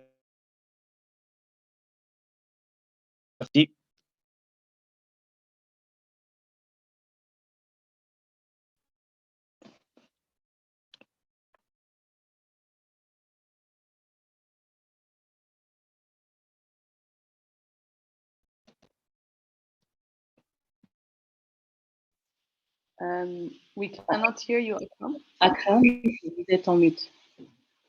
Désolé, j'oublie toujours de désactiver, de réactiver le son. Alors, moi, j'ai dit, je reviens à un point qui, pour moi, était crucial et qui a dénudé une réalité de changement de paradigme. Le Covid pour moi, a dénudé une réalité d'un changement qui existait, qui était en cours, mais il a mis et il a accéléré la transformation. Et on a découvert que la survie des entreprises n'est plus au plus fort, elle n'est plus au plus grand, et plutôt c'est ceux qui ont survécu, c'est ceux qui étaient plus agiles, plus flexibles au changement, ceux qui ont su se mettre en réseau et intégrer des chaînes de valeur, que ce soit locales et internationales, à travers notamment la transformation digitale. Maintenant, pour moi, la solution, elle passe par ne plus être esselé, c'est-à-dire c'est sortir de cet isolement, de casser cet isolement. L'entrepreneur n'est pas un héros solitaire. L'entrepreneur, c'est une communauté, c'est un écosystème. Mais on a vu que cet écosystème, il faut qu'il soit favorable et qu'il y ait ce qu'on appelle des resource providers, c'est-à-dire que le gouvernement, les organisations non gouvernementales, le secteur privé doivent travailler ensemble pour créer un environnement propice à la digitalisation, à la transformation digitale, à l'innovation, etc. Ceci peut inclure la mise en place de politiques favorables à l'innovation, soutien à l'entrepreneuriat, accès au financement, promotion de la collaboration entre les petites et les grandes entreprises, et de promouvoir une culture d'innovation et de collaboration. Ceci me ramène aussi à redéfinir c'est quoi l'écosystème entrepreneurial. Quand on fait des politiques d'accompagnement, la plupart du temps, on fait des politiques d'accompagnement, ce qu'on appelle sur le volet transactionnel, c'est-à-dire là où il y a formation, accompagnement, mentorat, etc. Et on oublie un volet très important de cet écosystème, c'est le volet relationnel. Mais maintenant, on dit que business is social, be social or die, c'est-à-dire le côté relationnel, c'est la mise en relation, c'est le fait de sortir de cet isolement, de travailler en écosystème, c'est le réseau qu'on crée, c'est les collaborations qu'on crée. Et pour casser plusieurs freins qu'on a vus au préalable, le manque disons de maîtrise des outils numériques, les outils digitaux, etc., le manque de ressources humaines, et on a vu que 57% ont mis en avant le manque de ressources financières. Mais parfois, je trouve que c'est plutôt un prétexte qu'un problème réel. Pourquoi je dis ça? On a testé des approches qu'on a fait dans le cadre de programmes qu'on a fait avec la Bird ou le PNUD, etc., ou même maintenant avec des programmes de collaboration transfrontalière. Et actuellement, on est sur un programme sur Bizerte qui s'appelle Cohort, où on est en train d'accompagner la transformation digitale des artisans. C'est qu'on peut trouver des alternatives qui ne sont pas coûteuses, c'est-à-dire il y a des alternatives qui existent et qu'on peut faire actionner. Parmi ces alternatives, c'est de trouver ce qu'on appelle des facilitateurs d'innovation ou des connecteurs entrepreneuriaux. Et ces connecteurs, c'est quoi? C'est essentiellement, comme a dit Razi, c'est des startups qu'on peut mettre en relation avec les petites micro-entreprises pour accélérer cette transformation digitale. Et c'est du gagnant-gagnant pour les deux, c'est-à-dire les uns ont besoin de cette transformation digitale et les autres sont des facilitateurs de cette transformation digitale. Mais c'est aussi des business support organizations, et on a vu que le paysage entrepreneurial s'est enrichi d'accélérateurs, d'incubateurs, et c'est des acteurs entrepreneuriaux, des facilitateurs d'innovation sociale et technologique très importants que parfois les petites micro-entreprises ne sont pas trop connectées à ce monde d'entrepreneuriat technologique, etc., qu'il faut peut-être faciliter cette mise en relation pour casser cet isolement et d'aller vers cet écosystème relationnel. Mais c'est aussi une collaboration avec l'université, avec les centres de formation professionnelle. Et on a testé une approche qui était entre l'innovation technologique et l'innovation sociale. C'est qu'on a parfois sollicité des clubs d'étudiants, que ce soit Enactus, Junior Enterprise ou Healthprise, etc., pour les mettre avec des très petites entreprises ou micro-entreprises qui n'avaient pas les moyens de solliciter des incubateurs ou des startups ou disons des consultants pour faciliter cette transformation digitale. C'est-à-dire que la micro-entreprise avait le besoin d'être accompagnée, ne pouvait pas se permettre de payer des gens qui pouvaient l'accompagner et n'avait pas les ressources humaines et financières nécessaires pour entamer cette transformation. Et là, on a amené ce qu'on appelle, nous, des facilitateurs d'innovation ou des connecteurs entrepreneuriaux, et c'était des clubs d'Enactus qu'on a mis avec des toutes petites ou micro-entreprises. Et c'était bénéfique pour les deux. C'était bénéfique pour les artisans qui ne pouvaient pas s'offrir des ressources et qui avaient des ressources fraîches qui étaient à l'ère du temps, qui maîtrisaient l'outil digital et qui maîtrisaient la transformation digitale et la conduite du changement. Et dans l'autre côté, on avait des étudiants où le premier barrage à l'employabilité, c'était l'expérience. Et là, ils cassent cet obstacle d'expérience ou de manque d'expérience. C'est-à-dire quand ils sont sur terrain, quand ils accompagnent des micro-entreprises, des petites entreprises, ils sont sur le terrain. Ils vont apprendre des choses qui sont pratiques. C'est-à-dire on sort de ce que peut offrir l'université en tant que théorie et on l'applique sur terrain. Et tester, faire des erreurs, corriger, faire de l'itération, expérimenter pour aboutir enfin à des résultats et qui est bénéfique, comme j'ai dit, à la micro-entreprise, qui sort de ce cercle vicieux de manque de ressources humaines et financières, et autant pour les étudiants eux-mêmes qui sortent de ce cercle vicieux de la première expérience. Et véritablement, ce qu'on a fait a donné un impact très fort au niveau de la transformation digitale, c'est-à-dire qu'on a testé, que plutôt les étudiants ont testé avec les supervisions parfois des programmes, etc. Ils ont testé des outils, ils ont testé des méthodes, ils ont accompagné, inspiré les micro-entreprises, ils ont cassé ce barrage de résistance psychologique et ils ont fait le passage de la transition vers la digitalisation.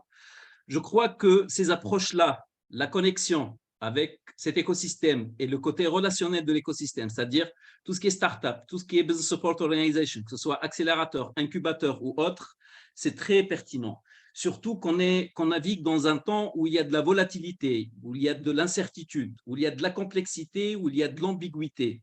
On a besoin de casser ce cercle vicieux pour les petits qu'ils restent petits et de le faire comprendre que la transformation digitale n'est pas l'apanage de grandes entreprises et que plutôt avec cet outil de transformation, avec plutôt cette approche de transition, de mutation digitale, ils sont à armes égales même avec les grandes entreprises. Et comme je dis, et pour clôturer, la survie n'est plus au plus fort, n'est plus au plus grand, mais elle est au plus résilient et à ceux qui résistent, et plutôt à ceux qui sont plus flexibles à ce temps d'incertitude et qui sont plus flexibles au changement et qui savent se mettre en réseau et essentiellement activer cette culture d'innovation, cette culture de collaboration et la création d'un écosystème qui est favorable à la micro-entreprise, mais aussi au développement, disons, territorial en général, parce que c'est cette mise en relation responsable entre les petites, les moyennes et les grandes entreprises qui peut avoir un impact non seulement au niveau des entrepreneurs et des entreprises en tant qu'héros solitaires, mais de casser cet isolement et aller vers une communauté entrepreneuriale, un écosystème entrepreneurial. Merci beaucoup, Akram. On voudrait, les amis, juste gérer le temps imparti pour respecter la plage horaire. Donc, on va passer au dernier sondage. Mais rappelez-vous ce qu'Akram a dit, l'écosystème joue un rôle crucial dans cette logique d'implémentation.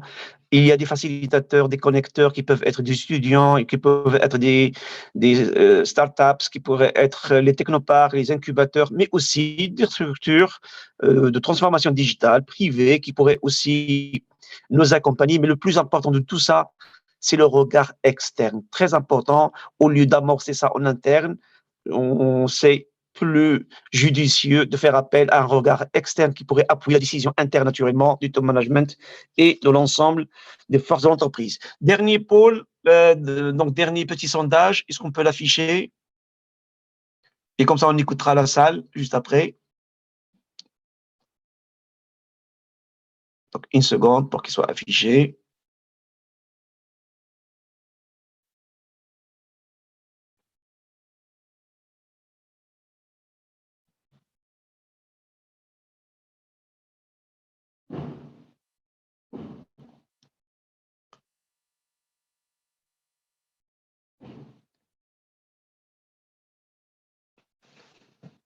Donc, moi, je ne le vois pas encore, peut-être c'est en cours.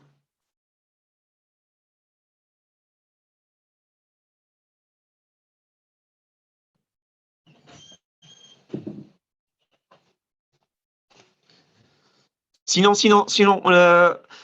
Farida, Aram, on le laisse s'il n'est pas affiché parce que moi, je ne le vois pas. Dans ce cas-là, vu le temps, on peut passer, on le laisse pour les prochains webinaires et on passe maintenant la parole à la salle pour écouter s'il y a des questions. Donc, on peut activer les micros des participants.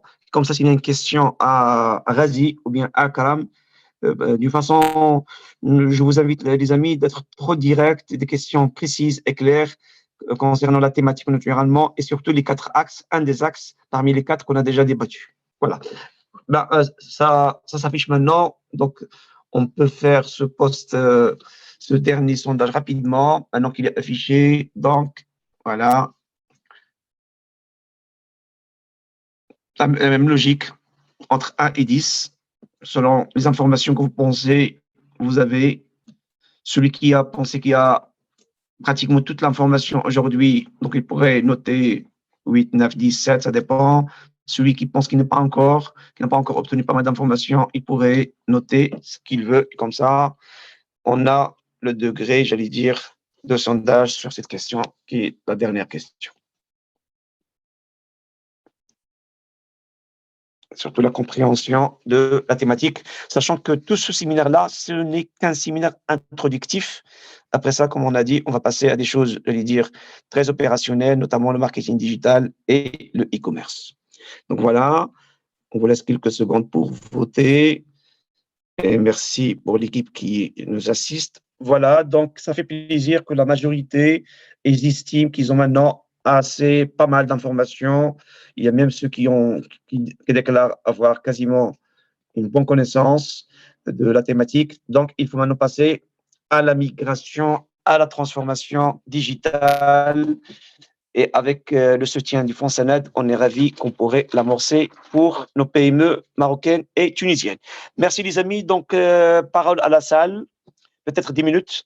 Mais si vous avez la patience, on pourrait rester 15 minutes comme promis, mais on ne voudrait pas aussi prendre plus de temps que ce qui a été imparti, ce qui a été annoncé. Donc, on écoute la salle. Donc, prière, activer les micros. Celui qui a une question, il peut juste lever la main et poser la question.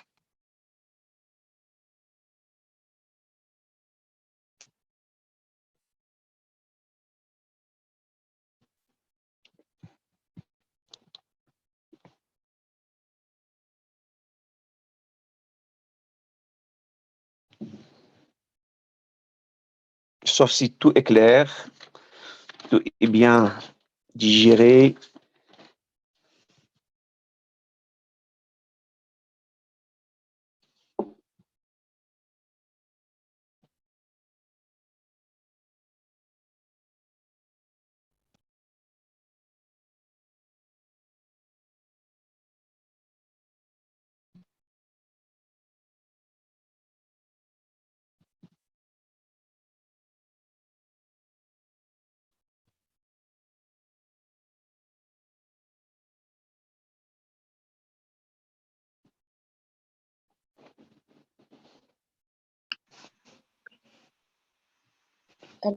Je peux peut-être vous lire une des questions que nous voyons apparaître dans la liste des questions. Il y a une personne qui s'interroge sur le rôle des fournisseurs de software et d'hardware qui n'ont pas été mentionnés durant le débat. Doivent-ils être préparés à cette interaction avec les PME? Très bien. Donc, up to you, Akram ou bien Razi, celui qui préfère répondre à cette question-là. Yes. Je peux répondre si vous voulez. Oui, merci beaucoup pour la question. Donc, en fait, techniquement, il y a déjà des fournisseurs de solutions hardware et software qui sont en fait déjà prédisposés en fait à accompagner en fait, des petites et moyennes entreprises par force des choses, tout simplement, parce qu'ils proposent des solutions technologiques qui sont au profit de ces structures. Il n'y a pas, généralement, beaucoup de personnes pensent que le marché est tout simplement composé de grandes structures qui fournissent ce genre de solutions, alors que non, ce n'est pas vrai. Il vient de toutes les tailles. Ça peut être en fait tout simplement des petites équipes, ça peut être même en fait des consultants individuels, même des experts en fait techniques individuels qui fournissent ce genre de solutions. Et il y a même aussi en fait, des startups qui sont en train de fournir ce genre de trucs comme solution.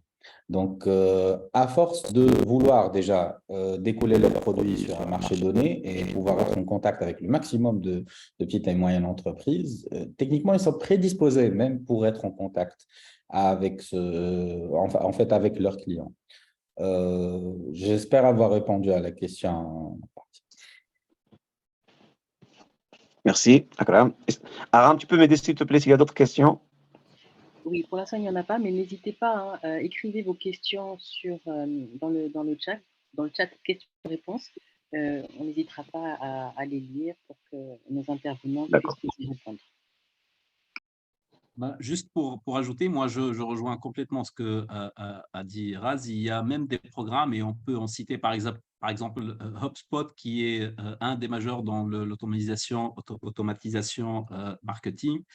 Il propose des programmes d'accompagnement, que ce soit pour des startups, etc. Il y a des programmes qui sont proposés par les plus grands au niveau du cloud, au niveau des outils numériques, digitaux, etc., qui proposent ou des programmes qui sont spécifiques à des micro-entreprises, ou des programmes qui sont spécifiques à des associations NGO, ou des programmes qui sont spécifiques à des startups. Il y a même au niveau de ces acteurs, même des compétitions avec à la clé des financements pour des projets qui sont innovants, etc. C'est-à-dire, et ce qui est beau, c'est qu'à travers cette transformation digitale, on peut faire cette veille et découvrir ces acteurs et découvrir ce qu'ils proposent en tant que collaboration, en tant que financement, en tant que partenariat, etc. C'est-à-dire utiliser déjà la transformation digitale pour être dans cette culture de collaboration et d'identifier les acteurs avec qui on peut collaborer. Très bien, merci. Alors, on a une question de Sarah qui s'interroge sur la résistance au changement. Un des obstacles majeurs de mon entreprise est la résistance au changement de la part des employés.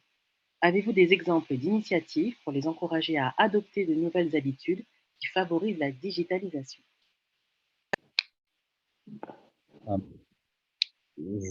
Avec votre permission, je peux répondre? Bien sûr. Merci. Donc, merci beaucoup, Sarah, pour la question. Moi, je pense en fait que déjà, l'exercice de conduire une transformation digitale est déjà un exercice qui vient à deux niveaux. C'est un exercice de leadership, c'est un exercice de participation en fait au sein de la structure. Moi, je reviens un peu à ce que j'ai mentionné tout à l'heure. La question centrale à laquelle on doit répondre, c'est pourquoi, et arriver à un point où tout le monde en est convaincu. Généralement, la résistance au changement est générée par une mauvaise compréhension ou pour une incapacité de suivre le rythme en fait, de ce changement-là. Surtout que certains employés en fait, sentent que c'est une menace, surtout s'il y a un écart de compétences. Donc, c'est un exercice de leadership dans le sens où il y a un niveau en fait, disons, de légitimisation de ce changement et un niveau de rassurance en fait, par rapport à toute la structure pour pouvoir avancer. Et c'est un exercice en fait de collaboration dans le sens que plus le processus arrive à être un peu participatif, plus les gens s'approprient ce changement-là. Akram a mentionné un élément très important qui est l'appropriation en fait des technologies qui sont sur la table. Après, il faut vraiment prendre en considération que avec vos équipes, il faut déjà tracer des éléments verbaux clairs, expliquer la réponse pourquoi, pour pouvoir en fait avancer sur cette transformation. Voilà. J'espère avoir compris. Oui, je pourrais ajouter que c'est essentiellement une question de conduite de changement. C'est une question où pourquoi on résiste aux nouveautés, à l'innovation, etc. C'est qu'on est dans une zone de confort et c'est difficile de sortir d'une zone de confort où on a la maîtrise vers une zone d'incertitude où on n'a plus la maîtrise.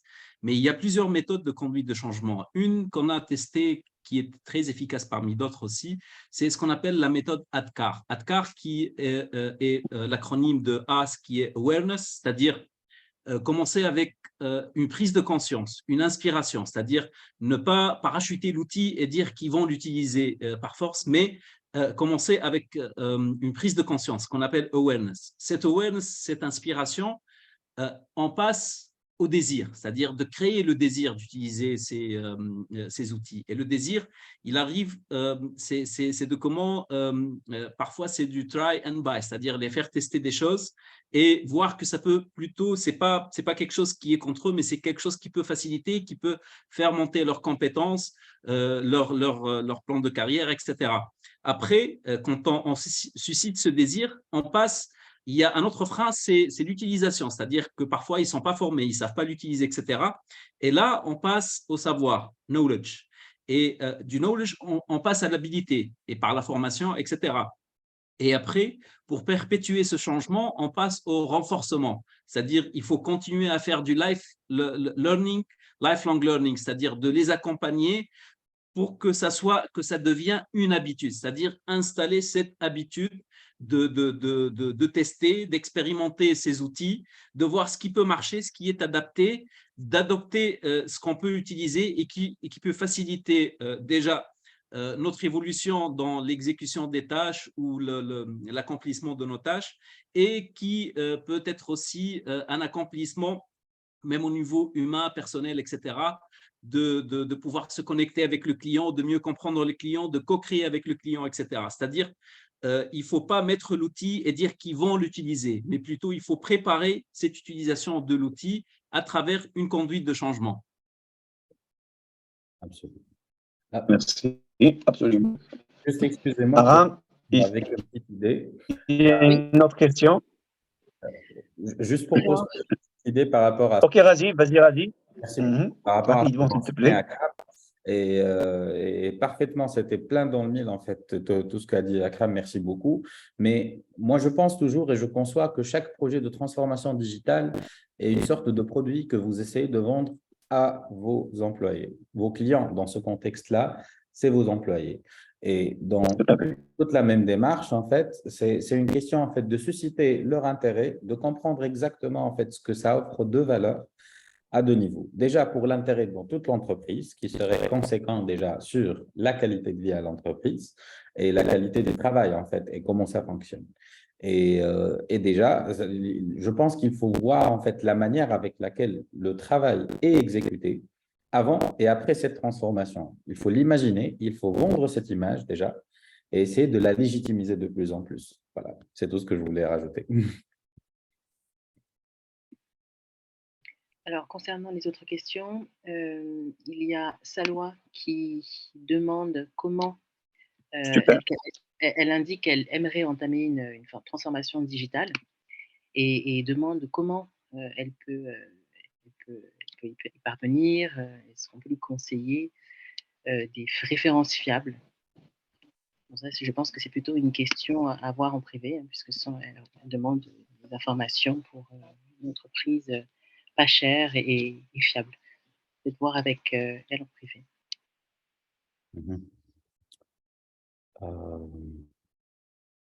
En fait, juste pour contextualiser un peu, bon, en termes de référence, tout nom que je vais mentionner, ça serait un peu de la pub.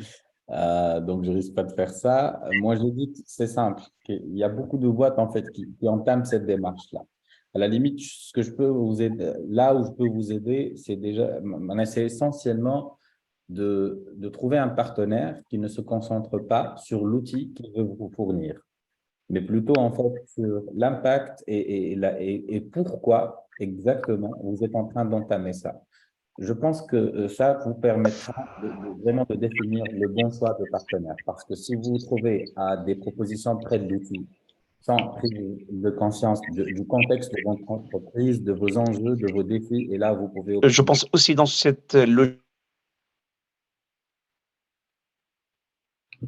et pas juste pour réaliser un outil digital. C'est très important l'accompagnement, le service après-vente et surtout un contrat de longue, j'allais dire, période pour pouvoir éventuellement changer, améliorer, modifier, s'adapter, vendre ça aux employés, comme Sarah il a posé la question. Donc, c'est parmi les éléments qu'il faut prendre en considération lors de la signature d'un contrat avec un partenaire externe. C'est surtout l'accompagnement durable, au moins 2 ans, 3 ans, ça dépend des cas digitaux à installer. Aram, une autre question? Ou bien c'est tout? Non, il n'y a pas d'autres questions. Mais... Juste une remarque par rapport à cette question. s'il y a un point de départ pour moi, c'est toujours être orienté client, c'est-à-dire ne pas parachuter la technologie ou la transformation digitale ou les outils digitaux. C'est toujours partir du client, partir des besoins des clients, de comment être au service du client. Après tout, on va capturer de la valeur pour le client. Et cette capture de valeur, disons, l'outil digital doit être au service de clients. Et ceci me ramène à une réflexion qui est un peu philosophique, même au niveau de la mutation digitale, c'est que la technologie ne doit pas être parachutée. La technologie peut humaniser ou déshumaniser. Les technologies immersives, parfois, ils déconnectent les gens et ne créent pas le lien social. C'est-à-dire une technologie doit être orientée humain, pour moi. Et elle doit créer ce lien à travers cette transformation digitale. Être dans le digital, c'est de se connecter avec le client, mais ne pas le considérer seulement comme une donnée et le traiter comme une donnée et big data, etc. Mais c'est plutôt de comment personnaliser le service, être en lien avec lui, en relation, avoir une relation de proximité, de privilège, avoir une approche centrée sur l'humain, sur l'utilisateur. Et pour moi, c'est ça les clés de réussite d'une transformation digitale, c'est-à-dire de prendre le côté humain. La technologie, c'est un outil, mais c'est un outil qui est à double tranchant. C'est un outil qui peut déshumaniser la relation de l'entreprise avec ses clients, mais c'est un outil aussi qui peut humaniser la relation. Et une transformation digitale qui est réussite pour moi, c'est un outil qui peut humaniser encore plus cette relation entre l'entreprise et son client, c'est-à-dire une utilisation du digital qui rapproche, qui humanise, qui ne déconnecte pas le client, qui co-crée, qui co-design des services et qui prend le feedback des clients pour améliorer toujours son service ou sa solution par rapport aux besoins et à l'évolution des besoins du client et être en proximité. Merci. Donc, Aram, s'il n'y a plus de questions, je pense on peut... Il n'y a plus de questions.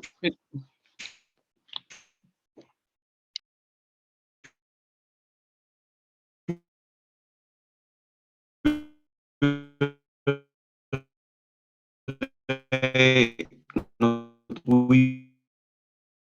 Plus de questions, c'est ça? Tu me confirmes, il n'y a pas de questions? Tu n'entends rien? Il n'y a plus de Super. questions. Donc, je pense, voilà, donc les amis, je pense que le temps imparti et en même temps, je pense personnellement que le débat, il était très passionnant et je remercie infiniment Akram et Razi pour leur présentation extrêmement pertinente. Et finalement, ce n'est qu'un début, parce que c'est un séminaire introductif. Donc, notez bien dans vos agendas le 20 juin pour le marketing digital, le 6 juillet pour le e-commerce, tout ça avec le soutien des fonds SANED et avec C'est le 4 juillet. le beau travail de Avrio Impact. Désolé s'il y avait des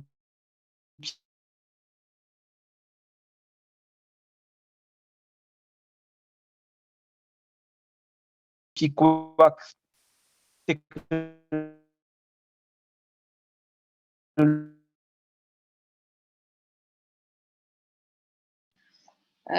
رشيد احنا مش عارفين نسمعك. أرم, please. Oui, oui, allô? Bonjour à tous. Bon, il y a un petit problème de connexion du côté de Rachid, mais il tenait à tous à remercier tous les panélistes, remercier la SANAD, Avrio Impact, pour avoir organisé ce webinaire. Nous souhaitons que le contenu que Razi, Sadem et Akram Haddad vous ont vraiment édifié sur l'importance d'entrer dans la digitalisation, ou en tout cas d'explorer un petit peu plus le domaine pour le bienfait de votre entreprise. Sur ce, je pense que nous pouvons interrompre ce webinaire et nous vous remercions à nouveau et nous vous donnons rendez-vous pour les prochaines dates. Au revoir. Au revoir.